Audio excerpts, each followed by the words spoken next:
Okay, so I got two eyes, and this is the second one. And the first one I kind of talked about as I went through it, and this one I'm just going to kind of go through it all the way through, and it will give us the chance to pause. So again, we can see there's all this kind of musculature and not muscular, but connective tissue, things that keep the eye in place.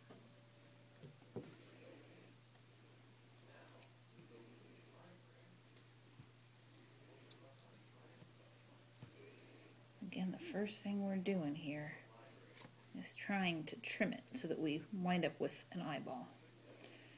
And we don't need all the connective tissue around the outsides. So we want it to, we want to see that it is round, that it is an eyeball. This one, I was looking for it, the optic nerve that we had talked about is kind of a little squished back there. And it's right there. You can see the optic nerve.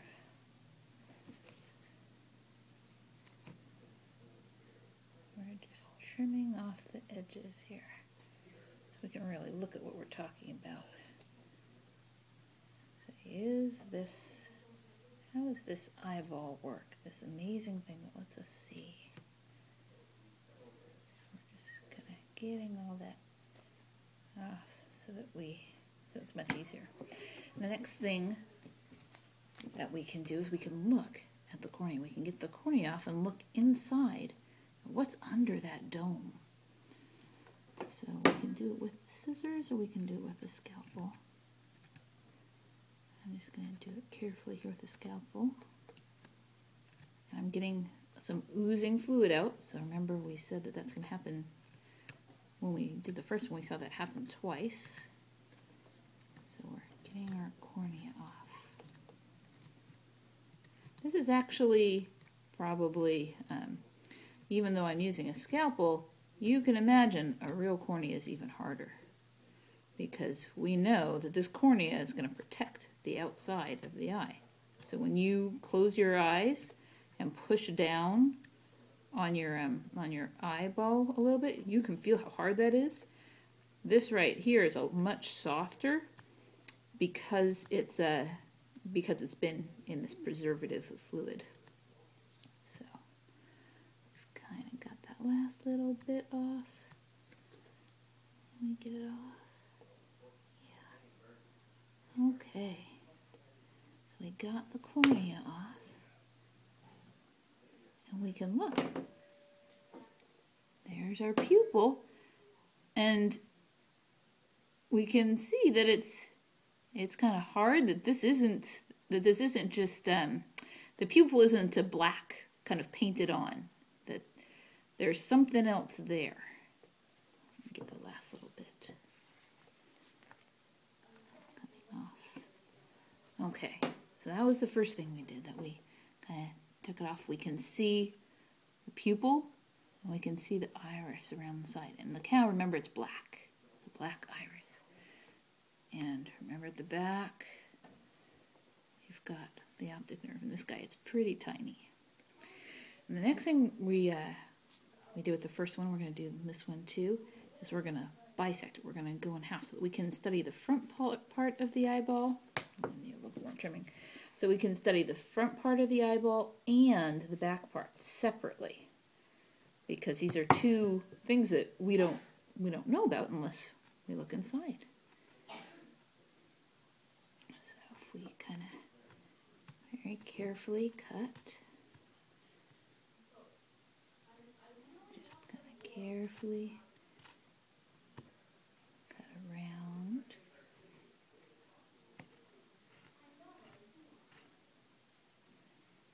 See, I could have trimmed it a little bit more, because just cutting to cut around the sides isn't that hard if you'd have trimmed it a little better. I could have trimmed it a little bit more. A little bit more on the side so I don't have to cut through all that. Because, again, we're looking at the eyeball. That's what we're kind of curious about right now. We're not trying to figure out about the connective tissue around the edge. And again, I'm getting fluid remember we said there's two. When we studied our first one, we said there's two different fluids.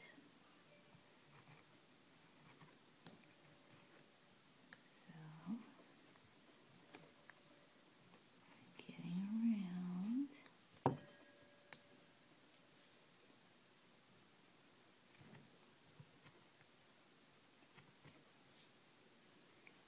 A little bit at a time.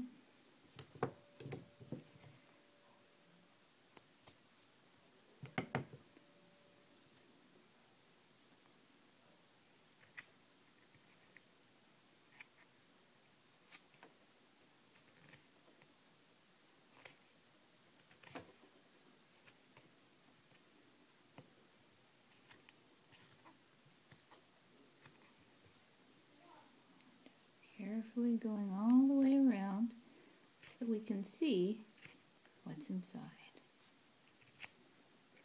We're trying to be careful so that we can check it out and not damage anything.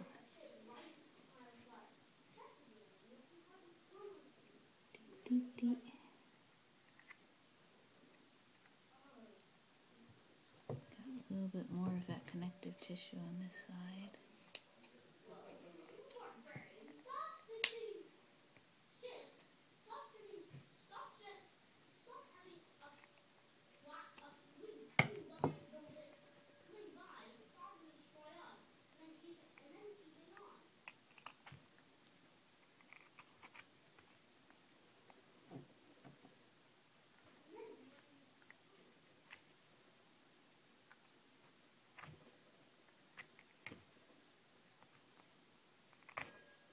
Okay, here we are again.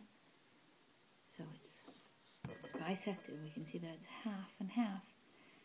Let's see what happens if we really, really gently, see we're getting a little bit more fluid. If we really, really gently pull it apart, can we see what's back there? You can see that light pink, that really fragile pink skin.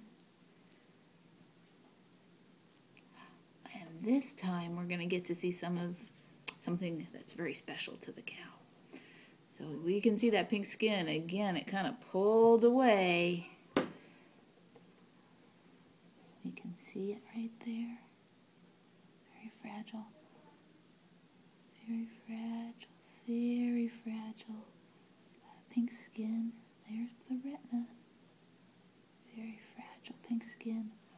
But we can also see something that the cow has that we don't. What is this pretty color here, huh? What's all that? So this is something that the cow has that we don't, that I'll talk about in a minute. Look at that, isn't that pretty? The cow has this extra kind of pretty bluish green, and that's what you see. Let's see if it looks any different with a flashlight on it. I'm just curious if you can kind of see what it does. Now that's too bright for a thing, but you can see it kind of that iridescent bluish green. Okay.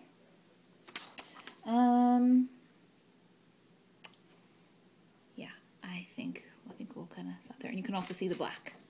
You can see the black. We'll check out the front of this one. So we're going to really carefully take out that jelly.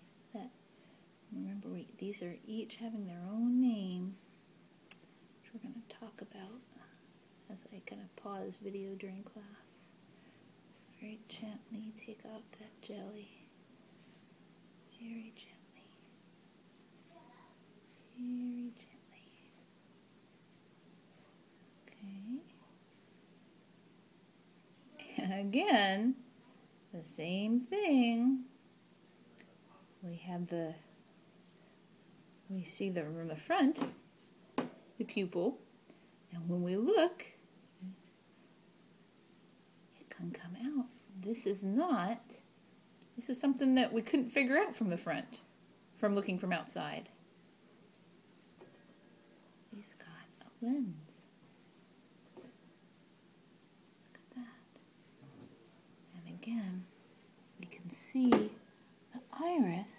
right there. Remember, it's black. It's black in a gal. And I'll try flipping this inside out again to see if we can better see that ciliary body. Because these are kind of one of those important things when we're talking about all the things that vision can do for us. Sorry, tickling throat. Let's see if we can see that. Yeah, you can see the kind of flutters right there. So you see it's different. And this is a very special kind of little muscle, these ciliary bodies. Just trying to, yeah, you can see it at the top there, how it's got the little edges. And little edges around, which lets it do special things for us. All right, I'm going to cut this lens too, just so we can see it and see if it's all different as far as an onion goes. Because Mr. Krieger was letting us know that these kind of have layers like the onions. Yep. And this also looks like we had in the other one. You can see it has layers, but we can also see that there's some kind of a cloudiness, which in a live cow would be a problem, right? Because in all these kinds of lenses, we want them to be clear so that they can do their job in focusing. And not just in focusing, but in giving us that clear picture. Because if there's something in the way of making the picture, we got a problem.